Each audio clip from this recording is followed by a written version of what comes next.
Racist cop attacks. Black woman in court. Unaware. She's the new police chief. A storm churned inside the old courthouse's walls that morning. A storm no one could see coming. The corridors were alive with electric tension whispers echoing through cold marble halls as anticipation rippled among officers, journalists, and onlookers. In one courtroom, a seasoned cop named Martin Gaines wore an air of arrogance, ready to flex his authority yet again. Meanwhile, an unassuming black woman in a crisp navy pantsuit exuded quiet confidence as she made her way to the same courtroom. Neither knew their fates were about to collide in a spectacular crash of justice, bigotry, and long overdue reckoning that would shake the city to its core. The dawn arrived heavy over Chicago, a pale gray light creeping between towering buildings and illuminating a city that never truly slept. Streets bustled with early commuters, cabs rattled by, and coffee shops hummed with the usual morning hustle. A slender young woman in a pressed navy pantsuit stood outside the imposing structure of the George N. Layton Criminal Courthouse. She glanced up at the building's neoclassical facade, battered by time and burdened by countless stories of injustice and triumph, her face unreadable in the faint sunlight. This woman was Danielle Holloway. She had arrived in Chicago less than a week ago, her appointment as the new chief of police still a well-kept secret among the mayor's inner circle and select city officials. The official announcement was set for the following Monday, but Danielle was eager to get a pulse on her new environment. Though she had come under the radar, she wanted to see how the justice system operated here, away from orchestrated photo ops and press conferences. She desired the unfiltered truth, so she'd chosen this courthouse, one of the busiest in the country, to witness a high-profile hearing related to organized crime, hoping to glean insights into the city's law enforcement culture. Danielle had grown up in a tough neighborhood in New Orleans, her childhood marked by tragedy and perseverance. Her mother, a strict but loving nurse, had taught her to stand tall against any injustice. Her father, a warm, humorous man who worked construction, left her with an unshakable resilience. After he lost his life to a stray bullet in a drive-by, shooting Danielle dedicated herself to stopping the kind of violence that had torn her family apart. She joined the police academy right out of college, channeling all that grief and passion into a decorated, unwavering career. Rising through the ranks, she became known for her cool head under fire and her razor-sharp integrity. It was that reputation that caught the attention of Chicago's mayor. She took a deep breath of the crisp, chilly air and then pushed open the tall, iron-trimmed doors of the courthouse. Inside the corridors had a particular scent, a mixture of floor polish, old documents, and the tension of too many anxious souls passing through. Lawyers hurried by with bulging briefcases, while families clung to each other in worn wooden benches, waiting for their loved ones' names to be called. Uniformed officers stood at the security checkpoint, ushering people through metal detectors and scanning bags. Danielle stepped into the line with calm composure. When it was her turn at the checkpoint, the officer on duty, a bald, middle-aged man with a bored expression, cast a quick glance at her. She offered him a polite smile. He asked her to place her phone and bag on the tray for X-ray scanning. "Any weapons, ma'am?" The officer asked, his voice stripped of emotion from too many hours at this post. "None." Danielle replied, pulling out her wallet. She showed him her ID, the standard identification she had brought, not her new credentials as chief of police. The announcement hadn't been made, and she wanted it to stay that way for now. The guard nodded, let her through, and handed her belongings back. Danielle collected her things, thanked him softly, and moved on. No one recognized her yet, and that was precisely what she wanted. She followed signs leading to courtroom 4B.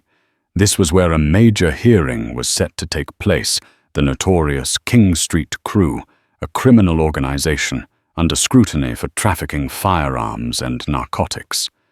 Word was that corruption had crept into various parts of the Chicago Police Department during investigations into the King Street Crew, and Danielle was determined to root out dirty cops the moment she officially took her post.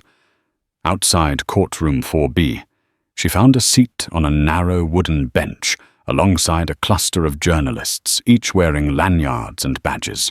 One of them, a young woman with bright eyes and a quick smile, introduced herself as Janelle Price, a reporter for the Chicago Tribune.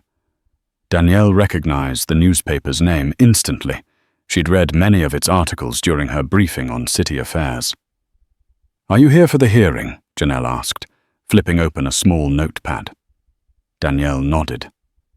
"Yes, just observing." Janelle studied Danielle for a moment, as though trying to place her. The inquisitive stare lingered, but then she shifted back to her notes.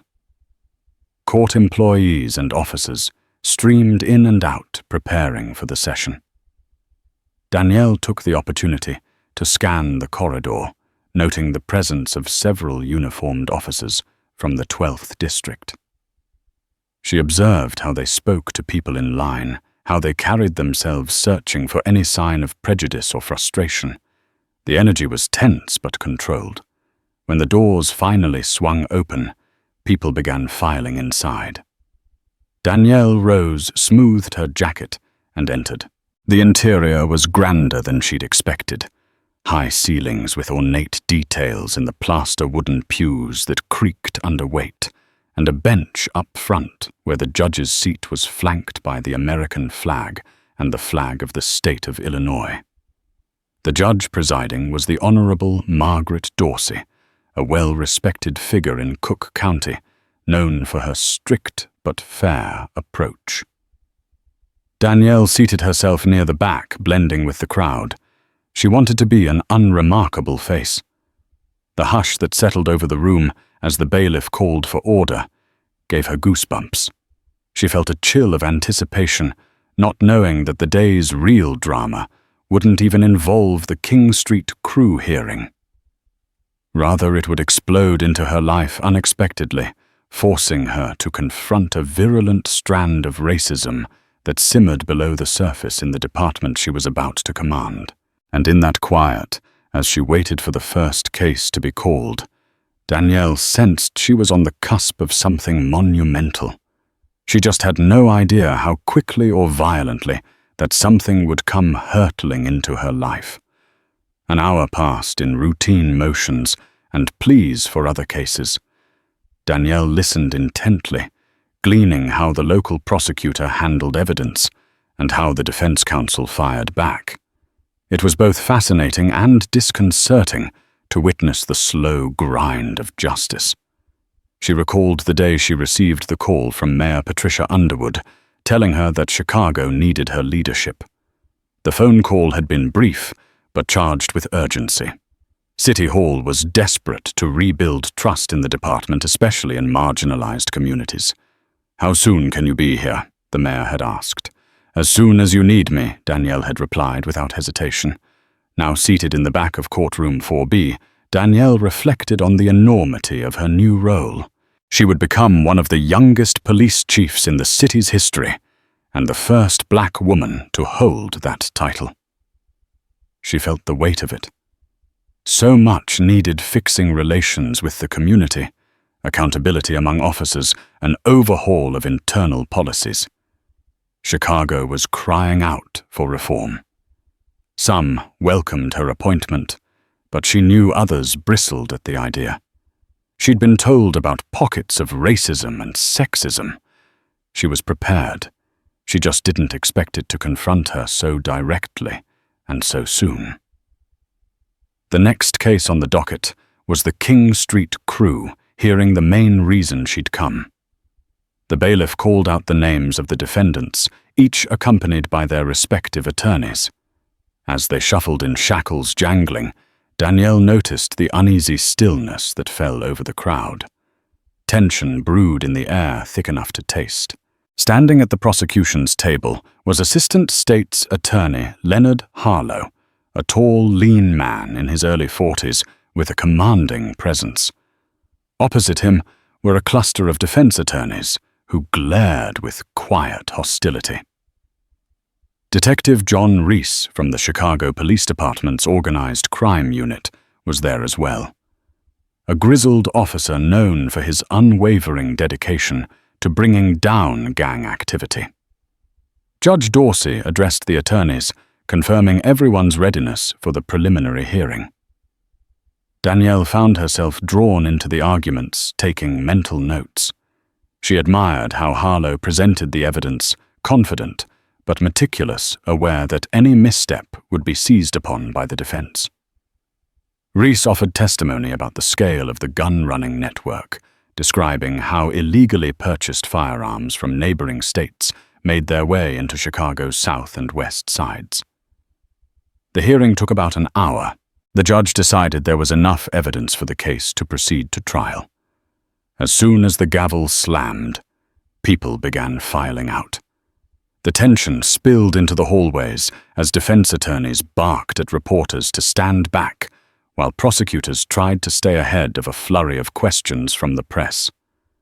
Danielle slipped quietly out into the corridor, letting the sea of bodies sweep past her. She had seen enough for the day. Satisfied that she'd gleaned a sense of the courthouse dynamic, she decided to leave and get started on a mountain of administrative tasks waiting at her temporary office. She stepped into the corridor, where the crowd was thick, pushing her off to one side.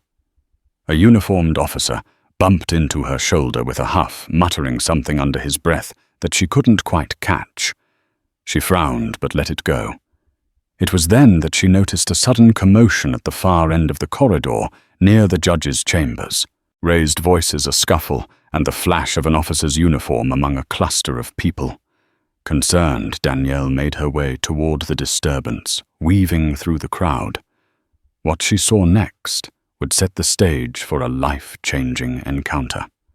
A white, barrel-chested police officer, his face flushed red with anger, was confronting a defense attorney, then turning to bark at a black female staffer trying to pass by. Something about the scene prickled Danielle's instincts. She paused, reading the situation. It looked like a chaotic trifecta of frustration, a defense attorney possibly cross-examining the officer's approach, a courthouse staffer trying to keep her composure, and the officer letting his temper run rampant. Though she was out of uniform and unrecognized, Danielle was still a law enforcement official. Her sense of responsibility compelled her to step closer. She didn't know it yet, but she was about to come face to face with Sergeant Martin Gaines, a man whose arrogance and prejudice would soon collide with her own unyielding sense of justice. And that collision would send ripples through the entire Chicago Police Department, revealing a racism so insidious it took a woman of unwavering moral courage to bring it to light. Martin Gaines was born and raised on the outskirts of Chicago, in a predominantly white suburb, with manicured lawns and an air of privilege. His father, James Gaines, had also been a police officer, though in a smaller district. From a young age, Martin admired the power his father seemed to wield, the gun, the badge, and the respect they commanded. Yet there was a darker side to that admiration. James, shaped by the prejudices of his own father, had carried his own biases into the uniform. Over the dinner table, bigoted remarks were tossed around, casually shaping Martin's worldview. Martin grew up believing he was destined for greatness. Athletic in high school, he excelled in sports and was used to admiration, especially from those who looked like him. A certain entitlement sunk into his bones early on, only reinforced when he joined the police academy. He wasn't incompetent. In fact, he was a sharp shooter and physically fit. He sailed through many of the physical exams, but academically and emotionally he struggled. Critiques that his temperament was ill-suited for de-escalation, or that he was too quick to draw conclusions, only inflamed his sense of victimhood. In Martin's mind, any negative feedback came not from his own shortcomings, but from a system that favored everyone else. Once he secured a position in the Chicago Police Department, Martin found a clique of like-minded officers who shared his resentment toward diversity initiatives and evolving departmental policies aimed at building better community relations. For years, Martin operated within a silo of cynicism. Minorities, in his perspective, were either criminals or unworthy of the same respect he offered people in his own circle. He never expressed these beliefs overtly around superiors, but they seeped out in subtle interactions. Extra scrutiny at traffic stops for drivers of color, a scoff here, a racial slur uttered under his breath there. Over time, Martin was passed over for promotions, overshadowed by officers who excelled in community engagement and conflict resolution. He stayed stuck at the rank of sergeant for half a decade, growing embittered.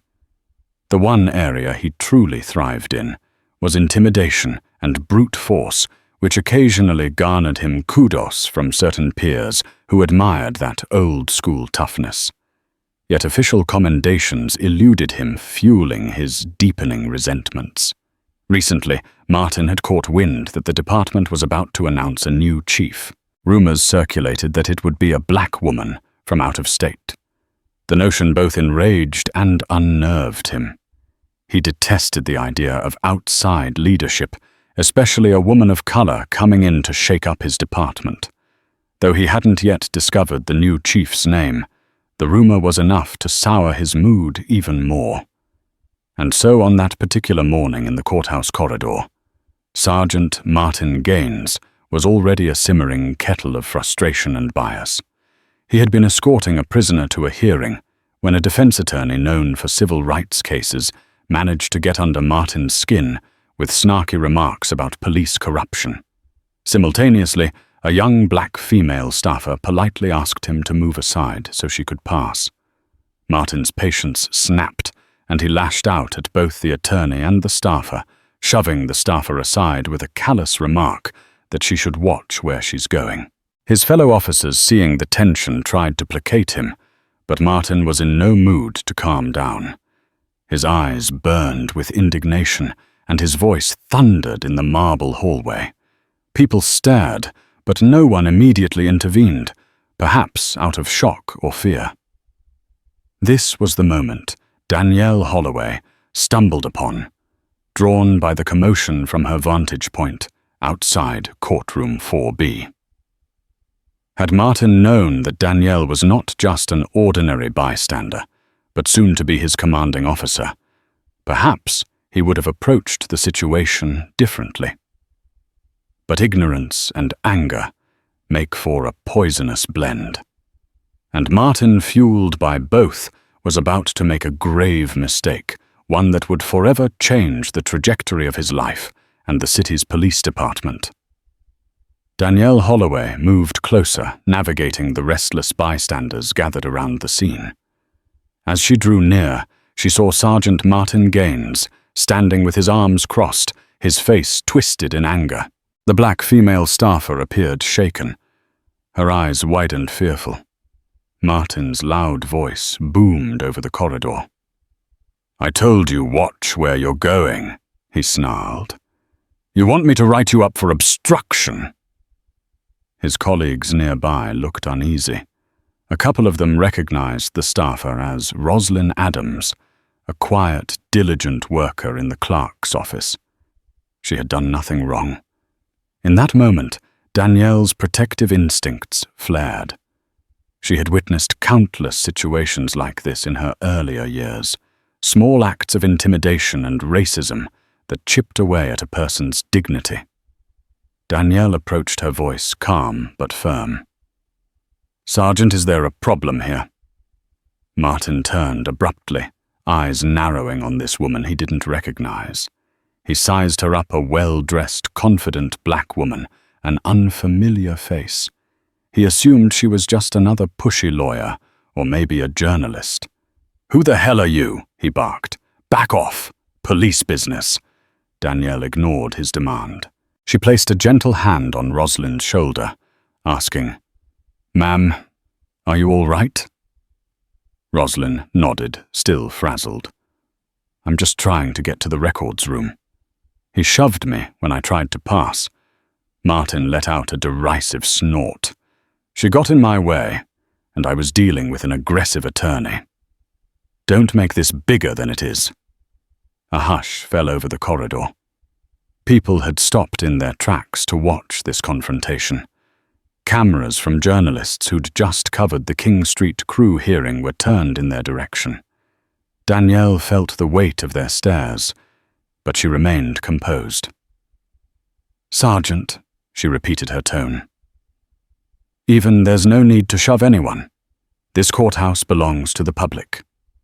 If you have an issue, you address it calmly." Martin's face reddened. No one had ever publicly questioned his approach like this, especially not a black woman. Everything in him screamed defiance. "I don't take orders from—" But before he could finish, a voice echoed down the hallway. "What's going on here?" "Judge." Margaret Dorsey, still in her robe, had stepped out to see the commotion herself. Martin stiffened and cleared his throat. He angled himself away from the judge's line of sight as though to mask his confrontation. Danielle also turned to face the judge. "Just a misunderstanding," Danielle said smoothly, hoping to de-escalate the situation. She didn't want to create a spectacle in the hallway. Judge Dorsey, a seasoned veteran of countless courthouse dramas, scanned the faces before her. She recognized Martin. He had escorted defendants in her court many times, and she also recognized Rosalind, a staffer she trusted. Her stern gaze landed on Martin. "Sergeant, handle yourself properly in my courthouse. If there's a problem, we can discuss it in a more appropriate setting." Martin offered a tight nod, words catching in his throat. The tension in the corridor subsided somewhat, and bystanders began dispersing. Before Judge Dorsey could ask more, she was called back to her chambers. As the crowd thinned, Martin glowered at Danielle. "You're not going to start whining about some kind of police brutality nonsense, are you?" He spat the words with a sarcasm that made Danielle's blood run cold. She realized that engaging him here would only escalate matters. She pulled Rosalind aside, ensuring she was all right, and quietly slipped her a business card with her private cell number. "If you need anything or want to discuss what happened, please call me," she whispered. Rosalind nodded tearfully.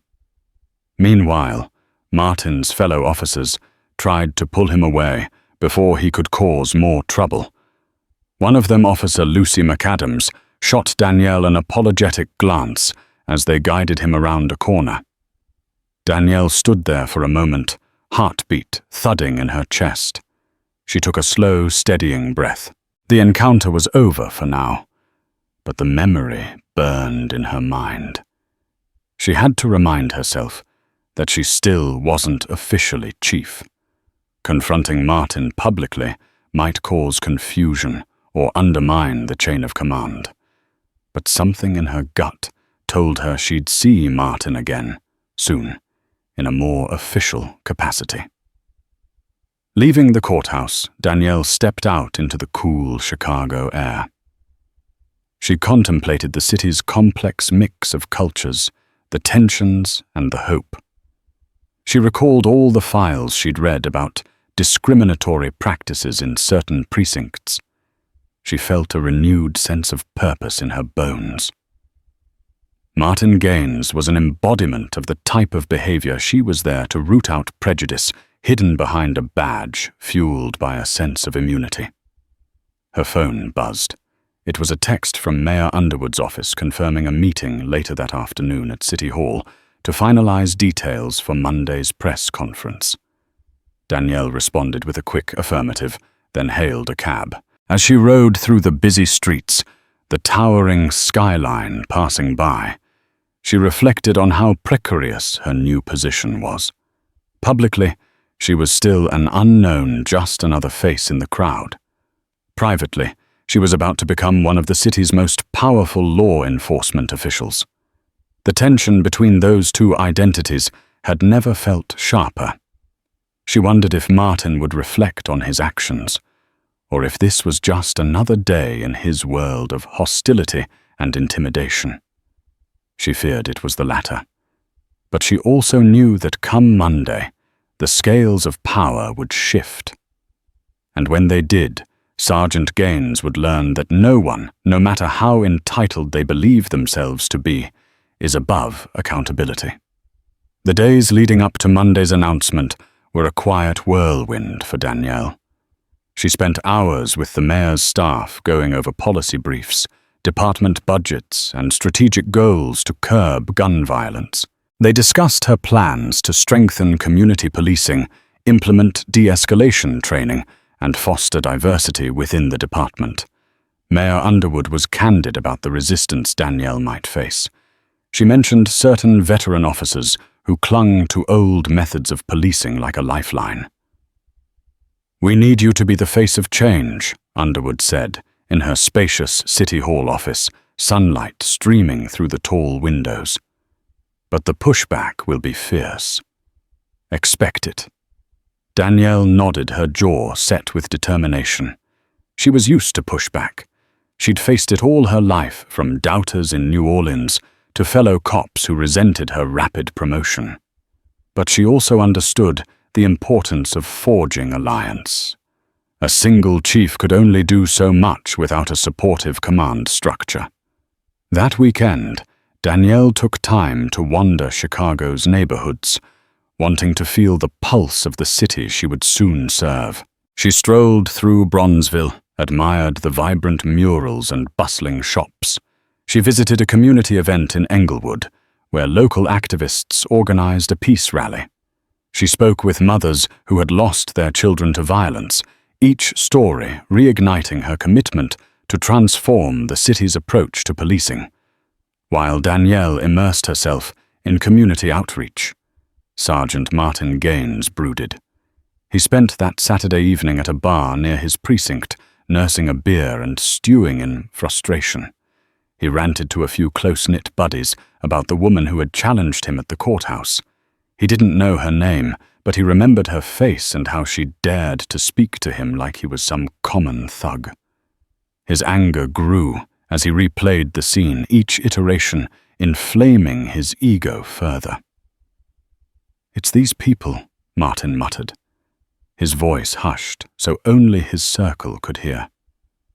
"They get emboldened by all this talk of reform and accountability, thinking they can walk all over us. I've been on the force for 15 years. You know I deserve some respect." His friends offered murmurs of agreement or soft grunts, but they mostly let him vent. Even they were a bit uneasy about the way Martin's anger had ratcheted up recently. Some of them had families who didn't share Martin's narrow views, and they worried he'd go too far one day. Still, camaraderie and silence kept their doubts tucked away. They allowed Martin's resentment to fester. That same night, in a quieter corner of the city, Roslyn Adams sat at her kitchen table, the business card Danielle had given her, resting between her trembling fingers. She was tempted to call, if only to express her gratitude to the stranger who had stepped in to defend her. But fear held her back. She worried about the repercussions of speaking out against a sergeant. Even though she'd done nothing wrong, she'd seen how quickly things could turn for someone who made a complaint against an officer. In the end, she slipped the card into her purse, silently, thankful that someone had shown her a shred of decency in that hallway. The weekend passed like an uneasy calm before a storm. Unknown to most of the city, tectonic shifts in leadership were about to be announced, and for Martin Gaines, it would soon become a day of reckoning he never saw coming. For Danielle Holloway, It would be the day she stepped fully into her destiny and confronted the malignant racism embodied by people like Martin. No one could have predicted just how explosive the unveiling of Chicago's new police chief would be, or how many lives that single event would touch. From City Hall press conferences to precinct locker rooms, the news would reverberate, echoing through streets, communities, and the halls of justice. And in the eye of that storm would stand Danielle Holloway, a woman determined to chart a new course for her department, no matter the cost. Monday morning arrived shrouded in an excited buzz. City Hall was packed with journalists, community leaders, and local politicians. Bright camera lights and news vans clustered outside, capturing the momentous occasion. The air crackled with anticipation as Chicago prepared for the announcement of its new chief of police. Inside a grand chamber, Mayor Underwood took the podium first, scanning the audience with a measured gaze. She was an imposing figure herself, tall, confident, and outspoken about social justice. Adjusting the microphone, she began her speech. Good morning, Chicago. We stand at a pivotal moment in our city's history. Over the past few years, we have faced challenges that have tested our resolve and our faith in one another. But today, we embark on a new chapter, one defined by accountability, transparency, and community partnership. She went on outlining the accomplishments the city had made and the hardships it had endured. Everyone listened attentively, especially the members of the police force who had been invited. Somewhere near the back of the crowd stood Sergeant Martin Gaines, shifting uncomfortably in his uniform. His expression was a mask of irritation mixed with curiosity. He wanted to see who this new chief was, this rumored woman from out of town. Finally, Mayor Underwood spoke the words that silenced the chamber. It is my honor to introduce you to Chicago's new chief of police, Danielle Holloway. Polite applause rippled through the audience. Martin strained his neck to get a glimpse of this Danielle Holloway. But when he saw the poised black woman stepping up to the podium, he nearly choked. A surge of recognition hit him like a punch to the gut. It was the same woman he had berated in the courthouse corridor, the one who had dared talk back to him. Shock congealed into anger as Martin watched Danielle address the microphone. She was dressed in a crisp navy suit, her hair pinned back in a neat bun, exuding an air of steady confidence. The cameras flashed, capturing her every move. Thank you, Mayor Underwood, and thank you to the people of Chicago for placing your trust in me, Danielle began. I come from a background not unlike many of our neighborhoods, where violence robs us of our loved ones and where trust in law enforcement has been stretched thin. My mission is to rebuild that trust and reshape our department into one that truly serves and protects all communities without prejudice and without corruption. Her voice echoed through the chamber. Martin felt his face grow hot. He recalled that humiliating moment in the hallway. She had told him how to do his job. The memory burned. As Danielle concluded her speech, pledging to hold everyone in the department accountable, Martin clenched his fists. He glanced around, worried others might notice his expression. But no one did. Everyone was fixated on the new chief. After the press conference, people flocked to congratulate Danielle, shaking her hand, offering warm welcomes or pitching ideas for reform. Some of the top brass in the department introduced themselves, their eyes betraying curiosity or skepticism. Danielle greeted them cordially, aware that she had to build alliances carefully. For a moment, Martin considered slipping out discreetly before Danielle saw him. But fate had other plans. In the swirl of cameras and handshakes, Danielle spotted Martin standing by the exit. Their eyes locked. For a fraction of a second, she saw a flicker of panic in his gaze. Then it was replaced by a forced neutrality. She excused herself from a conversation and made her way over. "Sergeant Gaines, correct," she said, extending her hand. "Danielle Holloway. Pleased to meet you again, under more formal circumstances this time." Martin hesitated, then gripped her hand with a perfunctory shake. If not for the cameras around, he might have refused altogether. "Chief," he managed to say. The word tasted bitter in his mouth. They stood there, the tension palpable. Danielle maintained a polite smile, though inside she wondered how best to approach this man. She knew he recognized her. She had not expected to cross paths so soon again. But she also felt a quiet resolve Martin's presence in her department represented a pocket of resistance she couldn't ignore.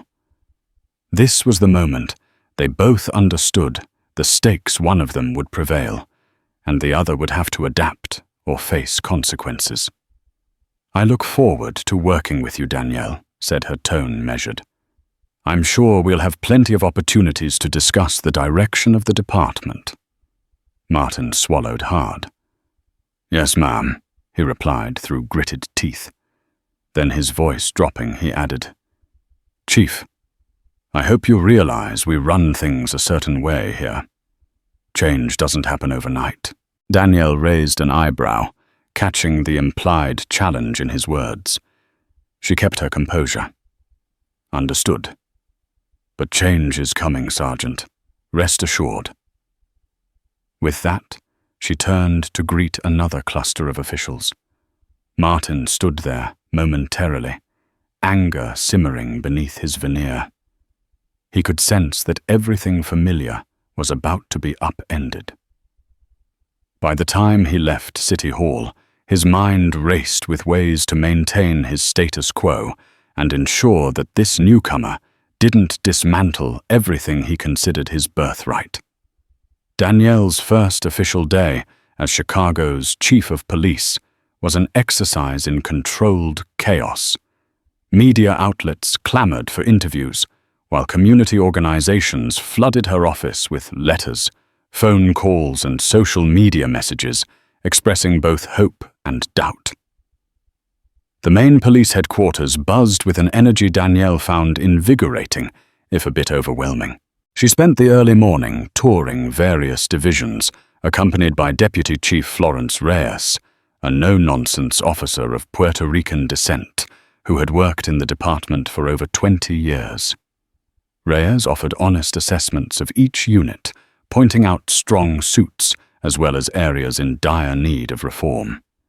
They visited the training facility, the operations room, and the K-9 unit. Everywhere they went, officers snapped to attention. Some greeted Danielle respectfully, while others wore expressions of guarded skepticism. She remained cordial, but focused absorbing everything she saw and heard like a sponge. By midday, she met with the command staff in the sprawling conference room overlooking a busy downtown street. Danielle took a seat at the head of the polished oak table. Immediately, she noticed Sergeant Martin Gaines among the attendees, his uniform starched and his posture rigid. She wasn't entirely surprised to see him. Though a sergeant, Martin had a knack for inserting himself into important meetings, forging alliances with certain older brass who admired a tough cop approach. "Good afternoon, everyone," Danielle began. "Thank you for joining me. The purpose of this meeting is to discuss an initial plan for departmental reforms.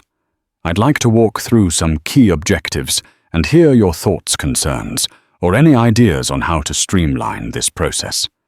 She passed out handouts detailing areas of focus community engagement initiatives, enhanced bias training, greater oversight of use of force incidents, and stricter accountability measures for misconduct. Many in the room scanned the documents with interest. Colonel David O'Neill, a tall man with silver hair, shifted in his seat. "Chief, we all understand the need for accountability. But do you worry about morale taking a hit?" Some officers might feel that they're under a microscope being second-guessed by civilians who don't understand the dangers of this job. Danielle nodded. I understand that concern, but transparency and accountability are essential for trust. Without trust, we can't effectively do our jobs. This isn't about punishing good officers. It's about ensuring that everyone operates with integrity. The community's trust is paramount, and we build that by showing we have nothing to hide. A few people murmured agreement. Colonel O'Neill seemed placated, but not fully convinced. Then Martin spoke up, his voice carrying a subtle edge. Chief, I appreciate the sentiment, but let's be honest about what we face out there. Violent criminals, gangs and suspects who don't hesitate to pull a trigger on an officer. Sometimes those situations require swift, decisive action. We can't be pausing to check a rule book in the middle of a gunfight or worry about being labeled racist every time we stop someone who happens to be a minority. A hush fell over the room. All eyes turned to Danielle, waiting for her response. She looked at Martin carefully. She recognized his words for what they were, an attempt to undermine her approach couched in the language of practicality. I don't think anyone here is suggesting we handcuff ourselves when facing an armed suspect, Danielle replied, maintaining her calm. But we do need to ensure we're not falling back on biases, conscious or unconscious, when deciding who to stop, how we approach them, and what level of force we use. Our training will include better de-escalation tactics and implicit bias awareness so that each situation is approached with the precision it deserves. Martin's lips thinned, and if officers disagree with the approach, Danielle's gaze was steady. Then we'll have to talk about whether those officers belong in a department that's determined to serve every member of the community fairly. A ripple of tension passed through the room. Some officers exchanged glances. Martin's face hardened. He opened his mouth to retort, but Colonel O'Neill cut him off, clearing his throat. All right, let's not get ahead of ourselves. We have a plan, and we have concerns. Let's keep the dialogue productive. The meeting wrapped up after another hour of back and forth. As the command staff dispersed, Danielle noticed Martin lingering. She met his gaze. There was a storm brewing behind his eyes, a challenge she knew wouldn't simply dissipate. He gave her a curt nod before leaving. Deputy Chief Reyes sidled up to Danielle once they were alone. He's trouble, she said quietly, glancing at the door Martin had just walked through. I've heard complaints for years, racial profiling, aggressive force intimidation, but none of it ever stuck. He knows how to navigate the system, and he's got a network of old-timers who back him up. Danielle nodded. Thank you for the heads up. I figured as much. Reyes offered a thin smile. We've been waiting for someone like you to finally hold these guys accountable. Danielle sighed. I just hope I can live up to everyone's expectations. She left the conference room with a renewed sense of purpose. The city's trust wouldn't be rebuilt overnight, and she had to be strategic in her approach. But she also understood that accountability started within the department, rooting out the toxic attitudes that undermined everything good policing stood for. She didn't know how soon the confrontation would come, but she could feel the tension in the air. Martin Gaines was on a collision course with her principles, and the outcome would define the tone of her entire tenure as chief of police. A week later, Danielle's reforms were slowly taking shape. Trainings were scheduled, committees formed, and new protocols drafted. Yet the tension with Martin simmered. She heard rumors that he dismissed her efforts as bureaucratic nonsense and kept stoking fear among rank-and-file officers that they'd be left defenseless against criminals. One crisp morning, Danielle received an unexpected subpoena at her office. She was called to testify in a hearing regarding a police misconduct lawsuit. A young black man, Terence Lawson, alleged he was falsely arrested and roughed up by officers including Martin Gaines during a traffic stop the previous year. The case had picked up steam recently, thanks to newly surfaced dash-cam footage that contradicted the officers' statements. Danielle was asked to provide insight into departmental policies, especially use of force guidelines. The courthouse corridors felt eerily familiar as she arrived for the hearing. Journalists darted back and forth, sniffing for headlines. Some recognized Danielle snapping photos as she entered the courtroom. Inside, she found her seat behind the prosecutor's table. The defense side was already occupied by Martin and 3 other officers named in the lawsuit, along with their union-appointed attorney. Martin avoided Danielle's eyes, but she could sense his hostility. His posture was rigid face set in a grim mask. The hearing began with procedural formalities before the plaintiff's attorney, Naomi Carter, launched into a methodical presentation of the evidence. She played snippets of the dashcam footage showing Martin and the other officers yanking Terence out of his car, slamming him against the hood, and cuffing him, while Terence shouted he was complying. Gasps rippled through the courtroom. The footage then showed Martin claiming Terence had resisted and reached for a weapon. However, no weapon was visible, and Terence had no criminal record. Danielle's stomach tightened as she watched. This was precisely the sort of policing culture she aimed to eradicate. Naomi called Danielle to the stand. Sworn in, Danielle answered questions about the department's official policies on traffic stops and use of force. Our policy requires officers to use the minimum force necessary and only escalate if the suspect poses a genuine threat. Danielle explained, voice resonating clearly through the quiet courtroom. Based on the footage, it appears Terence Lawson was cooperative and there's no evidence of him posing an immediate threat. The defense attorney, a stout man named Leonard Crowley, rose. Chief Holloway, you're new to the position, is that correct? Yes, I started officially 2 weeks ago, and you weren't present during this incident last year. So your assessment is purely theoretical based on policy, correct? Danielle met his gaze evenly. My assessment is based on departmental policy and the evidence presented? Yes, Crowley pressed. Is it possible that the dashcam footage doesn't show everything? That the officers perceived a threat you're not seeing? Anything is possible, but I haven't seen any indication of a threat. The audio doesn't record Mr. Lawson making threats or resisting. In fact, he appears compliant. A flicker of annoyance crossed Crowley's face. So you're prepared to throw your own officers under the bus less than a month into your tenure? Danielle's eyes narrowed slightly. I'm prepared to uphold the standards this department claims to stand for. If an officer violates those standards, it's not throwing them under the bus to say so. It's holding them accountable.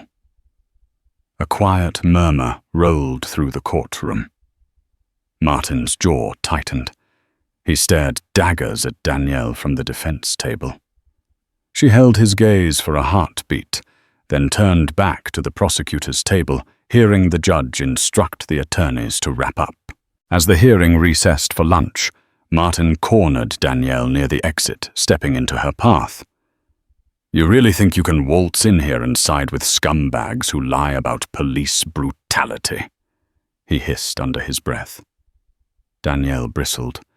People watched, uncertain if they should intervene. Sergeant, watch your tone. Or what? You'll have me fired, Martin sneered. This is exactly what I meant. You want to gut the force, tie our hands, and let criminals run amok. Let me tell you something, Chief. You might have the mayor's favor now, but officers like me, real cops, are the ones who keep the city from burning. You have no idea what it's like on these streets. A half-dozen reporters hovered nearby, eager for a soundbite. Danielle inhaled slowly, trying to stay composed. "You are out of line, Sergeant. I suggest you step back and calm yourself before you say anything else you'll regret." He threw up his hands in a mocking gesture of surrender. "Fine. But this isn't over." With that, Martin stormed off, leaving Danielle standing among the hushed crowd. She sensed the gravity of the moment. Martin's public challenge was like a shot fired in the open one that wouldn't easily be forgotten. The cameras had caught every word, and by evening snippets of the confrontation would flood the local news cycle. It was a personal challenge, yes, but also a litmus test for Danielle's leadership. How she responded to Martin's open defiance would set the tone for her entire agenda. Danielle made her way out of the courthouse, ignoring the barrage of reporters' questions about tension in the ranks. Her phone buzzed with calls from City Hall, likely concerned about the media fallout. Yet, beneath the stress, Danielle felt a grim determination take root. She had to stand her ground, not just for her own sake, but for every honest officer who believed in real change and for every citizen who deserved it. The fallout from Martin's courthouse outburst was immediate. Local news outlets ran headlines, "Rift in CPD new chief, confronted by veteran officer." Opinion pieces questioned Danielle's authority. Community leaders applauded her stance against police misconduct, while police union representatives demanded she respect the men and women on the front lines. Within the department, sides formed quickly. Younger officers, especially those from diverse backgrounds, admired Danielle's commitment to accountability. Others echoed Martin's complaints that the new chief was undermining them. The tension was like a powder keg waiting for a spark. That spark came 3 days after the hearing. An urgent call crackled through dispatch shots fired in an abandoned warehouse on the south side. A SWAT team was deployed, and Martin, who was on duty nearby, took it upon himself to respond. The suspect was rumored to be a member of the King Street crew, armed and dangerous.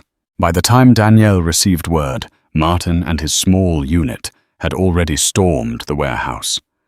She rushed to the scene lights flashing on her unmarked SUV.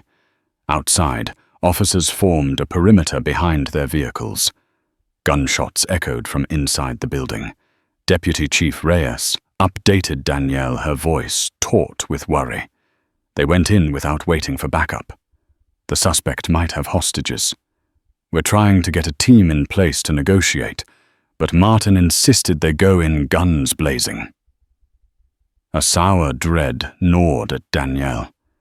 She grabbed a ballistic vest from the trunk, slid it on, and headed toward the command post. A swarm of SWAT officers readied themselves, rifles cradled in tense grips. Danielle conferred quickly with the SWAT commander, urging him to deploy a crisis negotiator. But Martin and his men were already deep inside, ignoring standard protocol. Inside the darkened warehouse, Martin led his team through a maze of crates and metal scaffolding. The suspect fired wild shots, forcing them to take cover. Adrenaline pumped through Martin's veins. He was determined to prove he was the kind of cop who didn't hesitate. He'd show everyone, especially that uppity new chief, that real policing required guts, not woke guidelines. Then came a horrifying realization. A teenage boy was crouched behind crates, terrified, hands up. Martin saw only a shadowy figure and pulled the trigger. A single shot echoed through the cavernous space. The boy screamed, collapsing to the floor. Blood pooled around him. One of Martin's fellow officers, pale-faced, shouted, "My God, Martin, that's just a kid." A wave of shock froze Martin. The boy was unarmed. Clearly not the suspect. I didn't know." He stammered, staring at the trembling child. Regret and fear warred in his eyes. Moments later, the real suspect emerged from behind a corner, returning fire. Another officer radioed for backup. SWAT poured in quickly, subduing the shooter. Medics rushed to the boy, who was fading fast. Martin stood, paralyzed, weapon still clutched in his trembling hands. Outside, Danielle heard the chaotic radio chatter. "We have a civilian down. Possible friendly fire." She ran in with the medics, heart pounding. The scene was grim. She saw the wounded teenager and Martin's shell-shocked expression.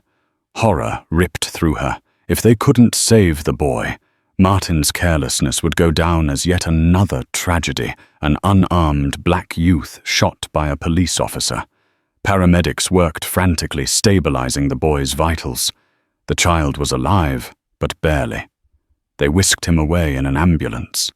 Danielle watched them leave, swallowing a lump in her throat. Then she turned to Martin, who stood under flickering overhead lights, face ashen. "What have you done?" she whispered, her voice thick with anger and sorrow. Martin opened his mouth, but no sound came out. The weight of his actions hung in the stale air. Officers surrounded them, some filming on their phones. The deputy chief arrived, her expression torn between fury and heartbreak. Danielle stepped forward, her voice now steely with resolve. "Sergeant Martin Gaines, you are hereby relieved of duty. Hand over your weapon and badge. Now." He stared at her, disbelief etched into every line of his face. His hand shook as he surrendered his gun. No one moved to defend him. Even the officers who once admired his bravado couldn't condone what he'd done. When Martin finally spoke, his voice was hollow. "I didn't mean it, Chief." Danielle locked eyes with him, tears burning at the corners of her vision. "But you did it," she replied coldly. "And you will face the consequences." Under the dim lights of that decrepit warehouse, Martin's career and his aura of invincibility shattered. And for Danielle, the line had been crossed. There would be no more half measures, no more tolerance for prejudice or recklessness. The path forward would be paved by justice, no matter how painful.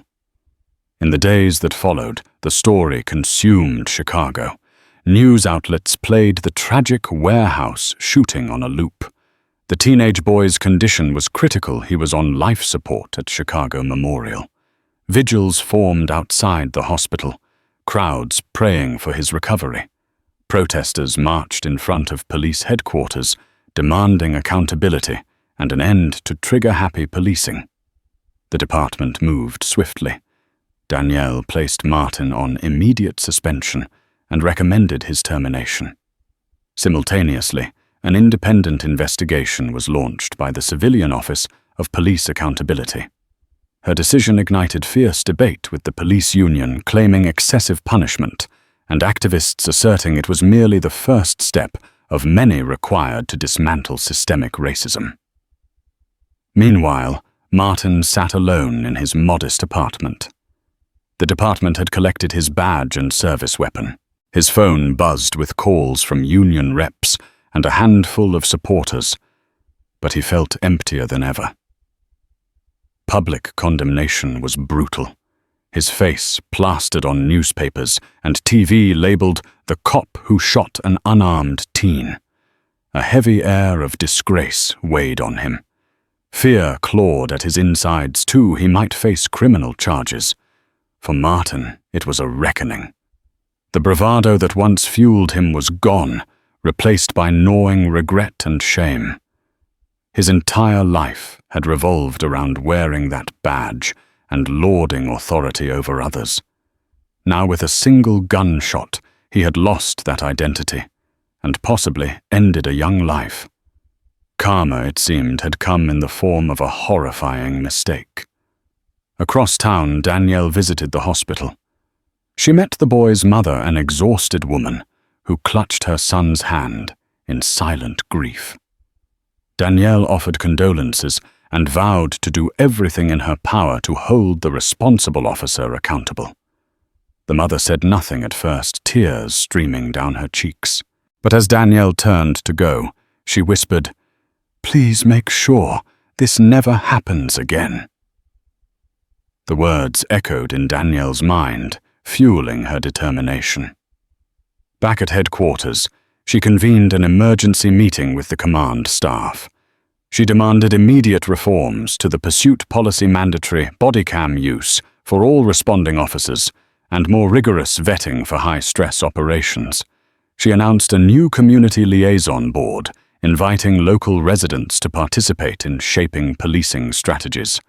Some of the old guard resisted, complaining it was too radical, but Danielle stood firm. The city couldn't afford more tragedies. A week after the shooting, news arrived the teenage boy was stabilizing, showing signs of recovery. Doctors called it a miracle. Danielle felt a surge of relief upon hearing it. Though the path to healing was long, at least the boy had a chance at life. She sent flowers to his hospital room, along with a note. "I'm praying for your full recovery, and working to ensure no one else endures what you have." Meanwhile, Martin's hearing before the disciplinary board approached. Community members demanded he face criminal charges, and the state's attorney's office was reviewing the case. Martin walked into the hearing room alone, ignoring stares and whispered remarks. Danielle watched from her seat at the board's table.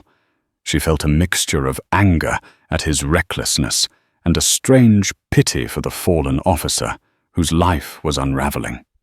The board deliberated only briefly. The conclusion was unanimous. Martin was fired effective immediately, and the case was referred to the district attorney for potential prosecution. Martin looked hollowed out as the verdict was read. He avoided Danielle's eyes, staring at the floor in silent resignation. Outside reporters swarmed him with questions. He trudged away without a word. Days later, an indictment was handed down. Martin would stand trial for aggravated battery and reckless discharge of a firearm. Mayor Underwood publicly commended the move. Danielle privately hoped it would bring some measure of justice and closure, though she knew the legal process could be long and complicated. Throughout all of this, Danielle continued her work, forging alliances with community groups, empowering honest officers, and methodically rooting out those who refused to uphold the department's standards. The reforms were not instantaneous, nor were they universally beloved. But every step forward brought a surge of hope to people who had long been wary of the badge. In the end, Martin's downfall was a microcosm of a larger transformation. The era of unchecked power and bigotry behind a shield was ending, replaced by a new vision, one that demanded integrity from those sworn to protect and serve. And while karma had struck Martin hard, it had also ignited a spark of possibility across Chicago. The city glimpsed a future in which law enforcement stood not as a force of intimidation, but as a guardian of justice for all. And so, under the fierce leadership of Chief Danielle Holloway, the Chicago Police Department found itself on a path of profound change. The hard fall of Sergeant Martin Gaines became a cautionary tale, a stark reminder that no badge could protect those who breached their sacred oath. Change did not happen overnight, but step by step the city began to heal. If you found this story moving, inspiring, or enlightening, please take a moment to like this video, share it with your friends, and subscribe to the channel for more stories that shine a light on truth and justice. Your support helps these important conversations go reach more people. Together we can continue to champion accountability, fight against racial prejudice, and push for reforms that uplift our communities. Thank you for watching, and never doubt the power of steadfast leadership, compassion, and the unwavering pursuit of justice.